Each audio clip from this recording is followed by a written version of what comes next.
Hello everyone, freshers के लिए ये बहुत ही इंपॉर्टेंट वीडियो है क्योंकि अभी एसएससी सीजीएल 2024 के रिजल्ट आने के बाद बहुत ज़्यादा नेगेटिविटी फैल गई है और इसका बहुत सारे वैलिड रीजंस भी हैं उस नेगेटिविटी के लिए। ज़्यादातर लोग यही बोल रहे हैं कि अब हम सीजीएल की तैयारी क्विट कर रहे हैं, आप भी क्विट कर दो, सब लोग क्विट कर दो, कोई तैयारी ना ही करे तो अच्छा होगा। ठीक है, बट अगर आप एक फ्रेशर्स हो, ये वीडियो मैं स्पेशली फ्रेशर्स के लिए बना रहा हूँ, यानी जिनका अगला सीजीएल 25 जो है पहला अटेम्प्ट होने वाला है, या फिर सीजीएल 24 में जिनका प्री नहीं निकला था, वैसे लोगों को मैं फ्रेशर्स में काउंट कर रहा हूँ। ठीक है, और अगर टेक्स्ट बुक का पास बाय करना चाहते हो तो बहुत ही अच्छा ऑफर चल रहा है अभी, आज ये ऑफर खत्म हो जाने वाला है, तो आपको टेक्स्ट बुक का पास बहुत ही अफोर्डेबल प्राइस पे मिल जाएगा।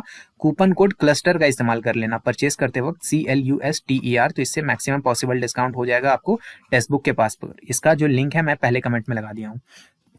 चलो, चैनल पे जो लोग नए हो वीडियो को पॉज करके पढ़ लेना, बेसिक जानकारी यहाँ पे लिखी हुई है, और सीजीएल पहले अटेम्प्ट में निकालना कितना स्पेशल होता है ये आपको कल अच्छे से और पता चला होगा। चलो, अब पहले कुछ बेसिक्स पे बात करें, जो सारी अभी मार्केट में चीज़ें चल रही हैं। क्या एसएससी सीजीएल लक बेस्ड है? बिल्कुल, एसएससी सीजीएल में एक बहुत बड़ा लक का फैक्टर है, ठीक, नो डाउट।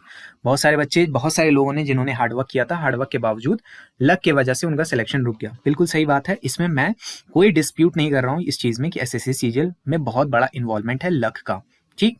लेकिन मैं फ्रेशर्स को यहाँ पर संबोधित कर रहा हूँ कि क्या जब आपने तैयारी शुरू करी थी तब क्या आपको इस चीज़ का अंदाज़ा नहीं था कि इंडिया में गवर्नमेंट जॉब्स बहुत ही स्कैर्स है, बहुत ही इनकी कमी है गवर्नमेंट जॉब्स की इंडिया में?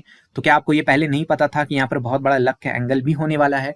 तो यहाँ पर आप, जो मार्केट में चीज़ें चल रही हैं, हाइप चल रहा है, उस हाइप ट्रेन पर ना बैठें, भेड़ों की तरह अपना चाल ना रखें। आप ये अपने आप को रिमाइंड करवाएं। मैं हमेशा आपको बोलता हूँ कि आप लाइफ में कोई भी बड़ा टारगेट सेट करो, चाहे वो एसएससी सीजीएल की तैयारी है, यूपीएससी की तैयारी है, कुछ भी कर रहे हो आप, आपको अपना वाई पता होना चाहिए। वाई, आपने एसएससी सीजीएल की तैयारी क्यों शुरू करी थी, इसका एक रीज़न होएगा। आपने अपने आप को कुछ रीजंस बताए होंगे कि ये 1 2 3 4 ये जो रीजंस थे, क्या ये रीजंस अभी भी वैलिड हैं, क्या अभी भी ट्रू हैं? क्या कोई और चीज़ नहीं है जो आपको इन चारों चीज़ को ला कर दे सकती है, इन रीजंस को फुलफिल कर सकती है? अगर कोई और ईजी चीज़ है, अचीवेबल चीज़ है, जो इन सारी चीज़ों को आपको ला कर दे सकती है, जिसकी वजह से आपने सीजीएल की तैयारी शुरू की थी, तो बिल्कुल आप क्विट करो और कुछ और करो। लेकिन अगर अभी भी ये सारे रीजंस वैलिड हैं, तब आपको सिर्फ ये देखते हुए कि बहुत सारे लोग बड़े बड़े वीडियोस बना रहे हैं, उसके बेसिस पर अपना डिसीजन ऐसे चेंज नहीं करना चाहिए। क्योंकि अभी क्या होगा, अगर अभी आप लक लक देखकर आप जो बोलोगे कि नहीं नहीं मैं एसएससी की तैयारी नहीं करूंगा, मैं रेलवे की तैयारी करूंगा, फिर रेलवे का सारा प्रोसेस चलेगा, रेलवे में भी बहुत सारी भीड़ लगी हुई है,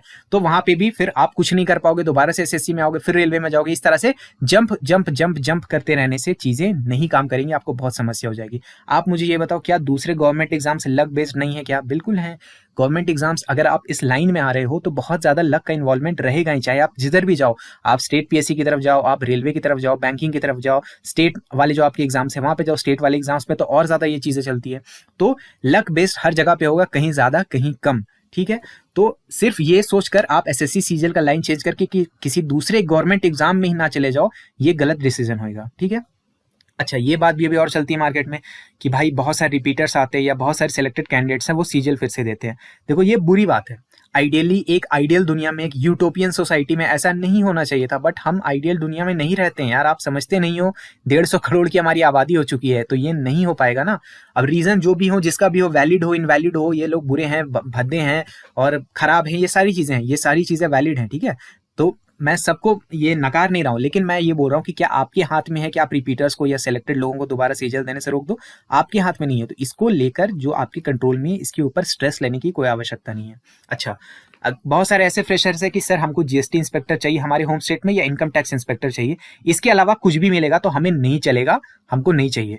भाई, अगर आपको ऐसा चाहिए तो इतने अनसर्टेन एग्जाम में, एक तो ऑलरेडी आपका सिलेक्शन ही इतना अनसर्टेन है, उस पर भी आपको चाहिए कि नहीं हमें एग्जैक्ट यही पोस्ट चाहिए, हमें इनकम टैक्स इंस्पेक्टर ही चाहिए, जीएसटी इंस्पेक्टर ही चाहिए, हमारे होम स्टेट में चाहिए। जैसे इस बार सीजीएल 24 में गया, मेरे होम स्टेट में इनकम टैक्स इंस्पेक्टर की यूआर की वैकेंसी ही नहीं थी, ठीक है। तो इस तरह से बहुत सारे ऐसा सिनेरियो आएगा जो आपके कंट्रोल में नहीं होगा। तो अगर सिर्फ ये आपको चाहिए कि यही 2-3 पोस्ट हमको अपने होम स्टेट में चाहिए, अदरवाइज तो हमको चलेगा ही नहीं, तो प्लीज आप एसएससी सीजीएल की तैयारी ना करें। हाथ जोड़कर आपसे विनती है, आप ना करें, ये एग्जाम आपके लिए नहीं है, ठीक है। अगर आप तो थोड़े फ्लेक्सिबल हैं कि अगल बगल का कोई स्टेट मिल जाए, कोई दूसरी पोस्ट भी मिल जाए, तब फिर ठीक है, अदरवाइज आपको बहुत दिक्कत होने वाली है। अच्छा, अब यहाँ पे बहुत सारे लोग बोलेंगे कि सर बैंकिंग एग्जाम्स जो है, बहुत सारे लोग अभी इस तरह का वीडियोस भी बना रहे हैं और उस पर लोग यकीन भी कर रहे हैं कि सर बैंकिंग के लाइन में स्विच करते हैं, वहाँ पे लक का फैक्टर इतना बड़ा नहीं है। देखो, लक का फैक्टर तो वहाँ पे भी है, क्योंकि वहाँ पे भी भीड़ अच्छी खासी होती है और वहाँ पे भी बहुत सारे लोग एग्जाम देते हैं। हर बार इसकी वैकेंसी भी ठीक ठाक हो या ना हो ऐसा जरूरी नहीं है, ठीक है। बट देखो, अगर आप हाई लेवल की रीजनिंग पढ़ सकते हो, आप मैनेज कर सकते हो, क्योंकि वहाँ एसएससी सीजीएल लेवल की मरियल टाइप की रीजनिंग नहीं आती है। वहाँ पे का जो रीजनिंग का लेवल है काफ़ी अच्छे लेवल का होता है। अगर आप इंग्लिश भी अच्छे लेवल का थोड़ा पढ़ सकते हो, एसएससी सीजीएल के मेंस से थोड़ा ऊपर लेवल का ही इंग्लिश वहाँ पे पूछा जाता है, ठीक है। और अगर आपको जॉब में आपको चाहिए कि नहीं, हाई वर्क प्रेशर से मुझे कोई प्रॉब्लम नहीं है, बस मेरे को पैसे आने चाहिए, अगर ये सारी चीज़ों से आप ओके हो तो प्लीज़ बी माई गेस्ट यार, भीड़ कम करो, यहाँ से अच्छी होगी। तो आप जाओ बैंकिंग की तैयारी करो, कोई समस्या की बात नहीं, ठीक है, अगर आप इन चीज़ों से ओके हो तो। लेकिन अगर आप ओके नहीं हो तो फिर वही बात है ना कि आपने एग्जाम की तैयारी शुरू क्यों की थी, आपने कुछ सोचा होगा तभी तो आपने सीजीएल की तैयारी की थी, स्टार्टिंग की थी। तो अगर आपने आपके वो वाई अभी भी इंटैक्ट है तो प्लीज़ अभी विचलित होने की ज़रूरत नहीं है, ठीक है। अभी आपको क्या करना चाहिए, ठीक है। देखो, मैं आपको एक दूसरा पर्सपेक्टिव देने की कोशिश करता हूँ, ठीक है। हर जगह जो चीज़ें चल रही है, नेगेटिविटी चल रही है, उसका वैलिड रीजंस है, बट मैं कुछ अलग तरीके से आपको बात बताता हूँ। देखो, मान लेते हैं कि आपने एसएससी सीजीएल की एकदम सिंसियरली तैयारी की है, ठीक है, अपनी तरफ से कोई कमी नहीं छोड़ी, बट फिर भी लक के वजह से, जैसा कि अभी बोला जा रहा है, तो लक के वजह से आप सेलेक्ट नहीं होते हो, मैं मानता हूँ, ठीक है, आपकी गलती नहीं थी, लेकिन आपने सिंसियरली तैयार किया। आपने सिंसियरली तैयार किया यानी कि मैथ्स को आप बहुत हाई लेवल पर कंसेप्चुअल अंडरस्टैंडिंग लेकर गए हो, जितने भी मैथ्स का सिलेबस है, ठीक है। आपको एक पता है, कभी बैंकिंग वाले जो एस्पिरेंट होंगे ना, अच्छे वाले नहीं, जो एक नॉर्मल बैंकिंग का एस्पिरेंट होता है, आप उससे पूछना कि क्या सीजीएल के एडवांस मैथ्स का क्वेश्चन आपसे बनता है ना, उनको बहुत प्रॉब्लम आती है एडवांस मैथ्स से, क्योंकि उनके सिलेबस में होता नहीं है और वो लोग बहुत ज़्यादा डरते हैं इससे। तो आप जो मैथ्स पढ़ रहे हो ना, उसके बाद में अगर आप इस लेवल का मैथ्स पढ़ लेते हो तो फिर इंडिया में लगभग कोई एग्जाम नहीं है जिसके मैथ्स में आपको समस्या आएगी। भले टाइमिंग एडजस्ट करने में आपको प्रॉब्लम आएगी, भले हो सकता है कि आप स्पीड बनाने में आपको थोड़ी सी समस्या आए, लेकिन जहां तक कॉन्सेप्ट की बात है, इस लेवल का मैथ्स जब आप पढ़कर जाते हो तो इंडिया में कोई भी गवर्नमेंट एग्जाम हो रहा है, इवन कोई नॉन गवर्नमेंट के भी बहुत सारे एग्जाम्स हो रहे हैं, प्राइवेट एग्जाम्स भी जब आप दोगे, प्राइवेट नौकरी के लिए जब जाओगे तो वहां भी एप्टीट्यूड का पेपर तो आपको देना ही होता है। तो उस एप्टीट्यूड का पेपर आपको हलवा लगेगा बिल्कुल, अगर आप सीजीएल अच्छे से देख करके जाते हो। मैं आपको एक एग्जांपल देता हूँ, मैं झारखंड जाता हूँ, जेएसएससी सीजीएल का पेपर हुआ था, ठीक है। इसमें बहुत सारे एलिगेशंस वगैरह लगे थे। इसमें एक मेजर एलिगेशन ये था कि जो इसके अंदर 20 क्वेश्चन आते थे मैथमेटिक्स के, इस 20 में से बहुत ज्यादा नंबर ऑफ क्वेश्चंस जो हैं वो एसएससी सीजीएल के प्रीवियस ईयर का एक पेपर ही उठाकर छापकर डाल दिया गया था इसके अंदर। तो हुआ क्या था, एसएससी सीजीएल वाले लोग को बहुत ज्यादा इसमें बेनिफिट हो गया था। तो मैं एक एग्जांपल आपको दे रहा हूँ, इंग्लिश भी आप हायर देन एवरेज नॉलेज ले लोगे अगर आप सिंसियरली प्रिपेयर करते हो तो। जीके जब आप यहाँ पर एक अच्छा सिंसियर तैयारी करते हो ना, सिंसियर का मतलब है कि आपने पूरा अपना बेस्ट दिया, आपने history, geography, polity, economy, science और थोड़े बहुत करंट अफेयर्स ठीक से किए, यानी कोर सब्जेक्ट्स को आपने बहुत अच्छे से ग्रास्प किया, समझा और एग्जाम में अप्लाई किया, तो आपके जो फाउंडेशन है बहुत अच्छा बन चुका है किसी भी स्टेट पीएससी के लिए। ऑलमोस्ट हर स्टेट पीएससी के लिए आपका एक फाउंडेशन का मतलब ये नहीं होता है कि इसका सिर्फ इतने से आप स्टेट पीएससी के एग्जाम को क्रैक कर लोगे, लेकिन स्टेट पीएससी के जो आपके प्रीलिम्स के क्वेश्चंस होते हैं उसके लिए आपका एक फाउंडेशन बन चुका है। यानी अब यहां से जाने के बाद आपको बहुत सारी बेसिक बुक्स आप स्किप करके डायरेक्ट जो कोर बुक्स होती है, जैसे लक्ष्मीकांत का जो बुक है वो कोर बुक होता है, तो एक एसएससी सीजीएल के एस्पिरेंट डायरेक्ट लक्ष्मीकांत पढ़ सकता है, इसको एनसीईआरटी वगैरह की जरूरत नहीं पड़ेगी। तो इस तरीके से आपको स्टेट पीएससी में बहुत फायदा होगा। आप कंप्यूटर की एक बेसिक टाइपिंग सीखते हो जिससे आपको एक बेसिक तरह की कोई सारी जॉब लग सकती है। आपने बहुत अच्छे से एबिलिटी पाई है अगर आपने सिंसियरली तैयार किया, तो आप फोकस करना सीख गए, एनालिसिस करना सीख गए, हार्ड वर्क करना सीख गए और आप में बहुत अच्छा डिसिप्लिन आ चुका होगा। अब इन सारी क्वालिटीज का आप क्या करोगे, अचार डालोगे? नहीं, मैं आपको कुछ बताने की कोशिश कर रहा हूं। अगर आप सीजीएल की बहुत सिंसियर तैयारी करते हो, सिलेक्शन नहीं होता है, तो आप देखो एक पेपर होता है IB-ACIO का, ठीक है। इस बार ज्यादातर जो ACIO सिलेक्टेड है वो एसएससी सीजीएल बैकग्राउंड से ही होंगे, रिजल्ट आने तो आ ही गया, मतलब अब तो क्या ही इसका, लेकिन वही है कि थोड़ा सीक्रेटिव इसको रखा जाता है तो बहुत ज़्यादा इसका हल्ला नहीं होता। उस तरह से बहुत सारे दूसरे एग्जाम्स होते हैं, अलग अलग डिफरेंट एग्जाम्स है, चाहे सेंटर के हो चाहे स्टेट के हो, कहीं पे भी अगर आपके एग्जाम में मैथ्स होगा, इंग्लिश होगा और जीके होगा तो आप अबव एवरेज पहुंच चुके हो, काफी अबव एवरेज पहुंच चुके हो। यानी फिर बेसिक आपको एडजस्टमेंट्स करनी है और दूसरे एग्जाम्स में भी आप अच्छे झंडे गाड़ सकते हो, ठीक है। क्योंकि देखो, एक दिन आपका बुरा था, 2 दिन आपका बुरा था, तीसरा दिन आपका बुरा था, लेकिन ऐसा नहीं है ना कि आपके लाइफ का हर डे आपका बैड लक का डे होगा। अगर SSC CGL luck based exam है, ठीक है, और दूसरे एग्जाम्स में भी थोड़ा बहुत लक का एंगल होता है, तो मैं ये बोल रहा हूं कि बहुत लोगों का लक नहीं चला, लेकिन जिनका चला उनका चला ना भाई।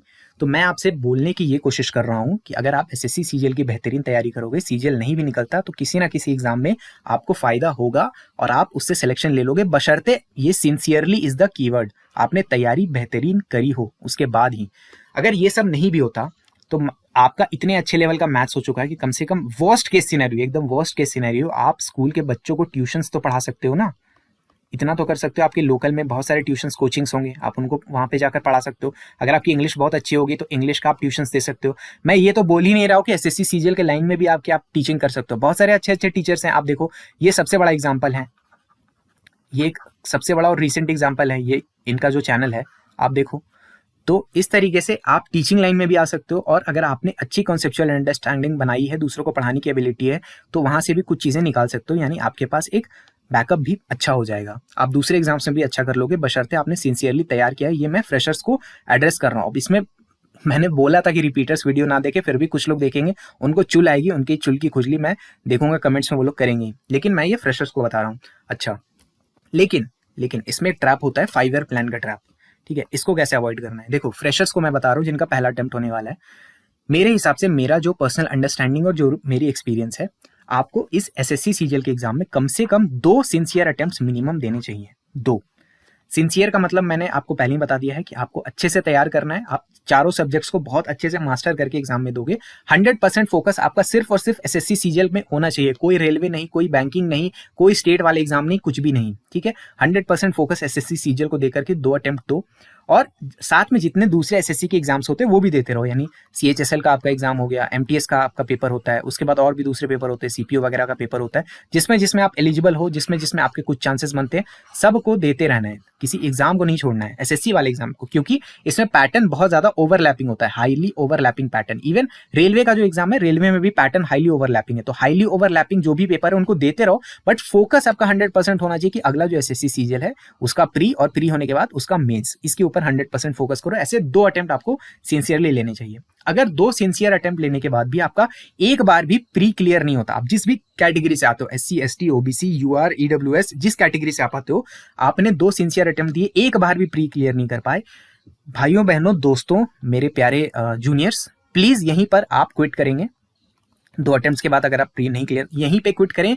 बुरा लगेगा, मैं समझ सकता हूं, बुरा लगेगा, यहाँ पर आपको बहुत खराब लगेगा, लेकिन अगर प्री निकालने की भी आपकी हैसियत नहीं आ रही है 2 सिंसियर अटेम्प्ट्स के बाद, प्लीज यहीं पे क्विट करें। और क्विट सिर्फ एसएससी सीजीएल नहीं करेंगे, पूरा का पूरा गवर्नमेंट जॉब का साइकिल आप क्विट करें, क्योंकि अगर आप एसएससी सीजीएल के प्री निकालने का भी आपका हैसियत नहीं है इतनी ज्यादा वैकेंसी के बाद, तो please, I am sorry to say this, but आप गवर्नमेंट जॉब्स के लिए नहीं बने हो। ठीक है, यहाँ पर एक एक्सेप्शन ये है कि अगर आप लोग मान लो प्री नहीं क्लियर कर पाते हो, लेकिन आपने कुछ ऑब्जर्वेशंस किए। ऑब्जर्वेशन क्या है? मान लो आपने ये ऑब्जर्व किया कि आपके मैथ्स में और रीजनिंग में बहुत अच्छा स्कोर आ रहा है, लेकिन बाकी सब्जेक्ट्स की वजह से आपका सिलेक्शन रुक रहा है, या फिर आपने ऑब्जर्व किया कि आपका जीके के अंदर बहुत अच्छा स्कोर आ रहा है, लेकिन मैथ्स रीजनिंग की वजह से आपका सिलेक्शन रुक रहा है। अगर इस केस में आप आ रहे हो, भले आपका प्री नहीं क्लियर हुआ, लेकिन जीके आप एक्सेप्शनल कर रहे हो, यानी एक्सेप्शनल का मतलब क्या है? आप 35+ स्कोर कर पा रहे हो प्रीलिम्स में, ठीक है, प्रीवियस ईयर क्वेश्चंस के अंदर, तो जीके आपका एक्सेप्शनल हो चुका है, लेकिन फिर भी मैथ्स रीजनिंग की वजह से आपका सिलेक्शन रुका। बहुत सारे लोगों का मैथ्स वीक होता है, या फिर अगर ऐसे केस में आप पढ़ रहे हो कि जीके आपका बहुत अच्छा है, मैथ्स रीजनिंग की वजह से सिलेक्शन रुक रहा है, देन यहां से अगर आपने बहुत अच्छा जीके किया तो आप चाहो तो स्टेट पीएससी की लाइन में जा सकते हो। ठीक, चाहो तो, अगर आपके फाइनेंशियल कंडीशन है, घर का ऐसा अलाउ करता है तब। यहाँ पर अगर आपके मैथ्स रीजनिंग बहुत अच्छा है, लेकिन जीके इंग्लिश की वजह से आपका सिलेक्शन रुक रहा है, तो या तो आप रेलवे की तरफ जा सकते हो, बट वहां भी जीके का अच्छा सेक्शन है, या तो फिर आप यहाँ से बैंकिंग की तरफ स्विच कर सकते हो, क्योंकि वहां पे मैथ्स रीजनिंग बहुत अच्छी होना चाहिए आपका, तभी आप कुछ आगे कर पाओगे। साथ इसमें सबसे बड़ा एग्जांपल है आपके ग्रामीण बैंक का जो आपका पेपर होता है, ठीक है, रीजनल रूरल बैंक का जो पेपर होता है, उसके अंदर तो प्रीलिम्स में सिर्फ मैथ्स रीजनिंग ही होता है। तो यहाँ से आपके लिए एक अल्टरनेट अच्छे रास्ते खुलते हैं, अगर आप मैथ्स रीजनिंग आपका बहुत अच्छा हो गया। जिनका जीके बहुत अच्छा हो गया है उनके लिए ये रास्ता है। लेकिन अगर आपका कुछ भी अच्छा नहीं हुआ है, ठीक है, हर जगह आप एवरेज ही हो और प्री नहीं क्लियर कर पाए 2 अटेम्प्ट देने के बाद भी, तो प्लीज क्विट करो, पूरी तरह क्विट करो। ठीक है, प्राइवेट जॉब करो, होता है सब, हर किसी के लिए ये फील्ड नहीं है, ठीक है, और ये मानने में बुरी बात नहीं है। ठीक है, ये अभी आप मान लो 2 अटेम्प्ट के बाद वो अच्छा होगा, अदरवाइज आपकी एज निकल जाएगी, 30-32 साल के हो जाओगे, वहां पे मानोगे, उस मान के भी कुछ उखाड़ नहीं पाओगे, फिर जिंदगी भर कुटते रहोगे। ठीक है, तो 2 अटेम्प्ट के बाद क्विट करो। अगर मान लो आपने प्री क्लियर किया, 2 बार में से हो सकता है 1 बार करें या दोनों ही बार कर लें, ठीक है, लेकिन मेंस आपने बड़े लंबे मार्जिन से मिस किया है, मेंस का कट ऑफ, यानी इस बार मेंस का कट ऑफ कितना है? लगभग 335 है ना। ठीक है, मान लो इसका किसी ने कोई 300 नंबर भी नहीं ला पा रहा है, ठीक है, तो यार अगर आप भी लक को ब्लेम दे रहे हो, ठीक है, देखो भाई, जिसके 310 आए, जिसका 320 आया, जो 330 रॉल आ रहा है, ये लोग लक को ब्लेम करे, इनका बनता है, ठीक है, इनका समझ आता है, बट आप जो है 290 नंबर लाकर और आप ये बोल रहे हो कि यार सर मेरे ना लक की वजह से मेरा सिलेक्शन नहीं हुआ। सॉरी टू से, बट आप अपने आप से झूठ बोल रहे हो। प्लीज ऐसा ना करें अपने साथ, क्योंकि आपका जो मार्जिन है, it is a huge margin. ये छोटा मार्जिन नहीं, ह्यूज मार्जिन है। तो आपका मेंस में आप मार्जिन चेक करो कि अगर आप 40 से ज्यादा नंबरों से दूर रह रहे हो ना अपने सिलेक्शन से, तो प्लीज आप भी क्विट करो। और यहाँ पे भी क्विट करने के लिए वही कंडीशंस लागू होती है जो मैंने आपको पहले बताया था कि अगर आपका जीके बहुत अच्छा हो गया है या मैथ रीजनिंग बहुत अच्छा हो गया तो आप क्या कर सकते हो, अदरवाइज आप टोटली क्विट करो। यहाँ पे अपना टाइम वेस्ट करने का कोई मतलब नहीं है, ठीक है। 2 बार में अगर आप दोनों ही बार अगर ऐसा हो रहा है, तो अगर आपका हो सकता है कि एक बार आप बहुत लंबे मार्जिन से रहे बट एक बार आपका मेन से 2-3 नंबर से रहा है, तब आपकी मर्जी है, ठीक है। अब यहाँ पर मैं उनकी बात करूंगा जिन्होंने प्री क्लियर किया और मेंस जो है नैरो मार्जिन से उनका छूटा है, ठीक है। 5 नंबर, 10 नंबर, 3 नंबर, 2 नंबर ऐसे मार्क्स से अगर उनका मेंस छूट रहा है, ठीक है, तो एकदम क्लियर कट बात है कि यहाँ पर आपकी तैयारी में फॉल्ट नहीं है, आपका लक काम नहीं किया उस दिन, ठीक है। एकदम श्योर शॉर्ट बात है। आप यहाँ पे क्या कर सकते हो, लेकिन यहाँ पे भी एक ब्लैंकेट एडवाइस मैं किसी को नहीं दे सकता। आप सबसे पहले अपना फाइनेंशियल सिचुएशन देखो घर का, ठीक है। दूसरे की हवेली देख के अपना झोपड़ी मत जलाओ। अपने घर का फाइनेंशियल सिचुएशन एसेस करो, आप देखो आपको सपोर्ट मिल सकता है, नहीं मिल सकता, क्या चीजें हैं क्या नहीं है। इतना तो फिक्स हो गया है कि आपका सिलेबस अब एक लेवल तक कंप्लीट हो चुका है, ठीक है। बेसिक रिवीजन करके आप दोबारा से एग्जाम दे सकते हो अगर आप चाहो तो। इस टाइम पे चाहो तो आप पार्ट टाइम जॉब या फुल टाइम जॉब पकड़ सकते हो, चाहो तो आप क्विट भी कर लो, ये आपकी मर्जी है, ठीक है। आप तो सब लोग अडल्ट हो, मैं अब किसी को स्पून फिट तो करूंगा नहीं यहाँ पे। लेकिन अगर आपको यहाँ पे लगता है कि कोई आपको जॉब लेने की जरूरत है तो प्लीज गो विथ इट, ठीक है। अपना घर का सिचुएशन देख लो, अगर घर का सिचुएशन अलाउ करता है तो इसके बाद आप दे भी सकते हो, ये आपके ऊपर है, मैं आपके ऊपर छोड़ता हूँ। क्योंकि यहाँ पे क्लियर कट बात है कि आपको इस लेवल पर आने के बाद आपका तैयारी बहुत अच्छे लेवल पर जा चुका है, तो आपका सीजीएल होगा। अगर उसके साथ का कोई और एग्जाम आता है, आईबी वगैरह का पेपर आता है, तो वो भी आप निकाल लोगे, ठीक है। इतना अपने ऊपर भरोसा रखो, ठीक है। इतने कम मार्जिन से अगर आप छूट रहे हो तो फिर गलती आपकी नहीं है। थोड़ा सा किसी किसी दिन अपना दिन नहीं होता है, बट वो दिन आज नहीं था तो कल आएगा, कभी तो आएगा ही, ठीक है। साथ में आप फुल टाइम या कोई पार्ट टाइम जॉब जिसमें आपको पढ़ाई के लिए समय मिल जाए, ऐसा कुछ पकड़ सकते हो चाहो तो। किसी भी केस में प्लीज 5 ईयर प्लान्स को आप अवॉइड करेंगे, ठीक है। कि बैठे पड़े हैं यहीं पे, आपकी लाइफ की पर्सनैलिटी ही बन गई है कि यार एसएससी के 2 वीडियोस देखेंगे मोटिवेशनल वाले, उसके बाद जीएसटी इंस्पेक्टर की वर्दी का एक्चुअल कलर क्या है वो देखने की कोशिश करेंगे, कितने सितारे होते हैं वही दोस्तों को बताएंगे कि देखो तो इतने सितारे लगते हैं हमारे। तो ये अपनी इसको पर्सनैलिटी और अपना लाइफ इसको ना बनाएं, आप इसके बियॉन्ड देखें, इसके बियॉन्ड भी दुनिया है। तो कभी भी 5 ईयर प्लान आप अवॉइड करेंगे अगर इन चीज़ों को आप फॉलो करते हो। ये जो मैंने आपको बताया है बेसिक चीज़ जो मैंने बताया 2 अटेम्प्ट वाली, ये गोल्डन रूल को अगर आप फॉलो करेंगे 5 ईयर प्लान से बचेंगे। देखो जॉब हो जाएगी ना, बहुत अच्छा लगेगा, ठीक है। बट एसएससी सीजीएल एक तो आपको उस लेवल का कोई ऐसा कोई खतरनाक फाड़ू टाइप का जॉब नहीं दे देता है कि जिंदगी भर के लिए बस आप उसी से खुश रह जाओगे, ठीक है। और वो तो खैर आपको कोई भी ऐसा चीज नहीं है कि आपको सिर्फ जॉब से ही लाइफ टाइम आपको हैप्पीनेस मिल जाएगी, ठीक है। तो ऐसा इसको अपना जिंदगी मौत का सवाल ना बनाए, ठीक है। अभी बहुत ज़्यादा डायलॉग चल भी रहा है कि जिंदगी चुने एसएससी नहीं, तो यहाँ पे वही है कि अगर आप बार बार फ्रस्ट्रेट हो रहे हो तो फ्रस्ट्रेट होने की जरूरत नहीं है, आप कुछ और कर सकते हैं। अल्टरनेट बहुत सारी चीजें हैं जो आप कर सकते हैं। जीके के दूसरे बैचेस में क्या रहता है कि आप हमारा एक तो जीके का मेन बैच परचेज करो, उसको कंप्लीट करो, उसके साथ वो बोलेंगे कि आप हमारा पीवाईक्यू का बैच करो, उसके बाद वो बोलेंगे हमारा रिवीजन का बैच करो, उसके बाद बोलेंगे माइंड मैप्स का बैच करो, उसके बाद वो आपको बोलेंगे कि हम आपको कुछ और एक्स्ट्रा रिवीजन पॉइंटर्स दे रहे हैं, उसके लिए आप हमारा क्रैश कोर्स भी करो, उसके बाद वो बोलेंगे कि गेस करने के लिए हम आपको अलग से एक बैच देंगे, उसमें आप गेस करना सीखोगे। तो इस तरह से 5-6 बैच करके आपका जो टोटल कंटेंट वो आपको देते हैं वो लगभग 2-3 हज़ार घंटे का हो जाता है अगर आप प्रॉपर से उसको रिवाइज करना चाहते हो तो।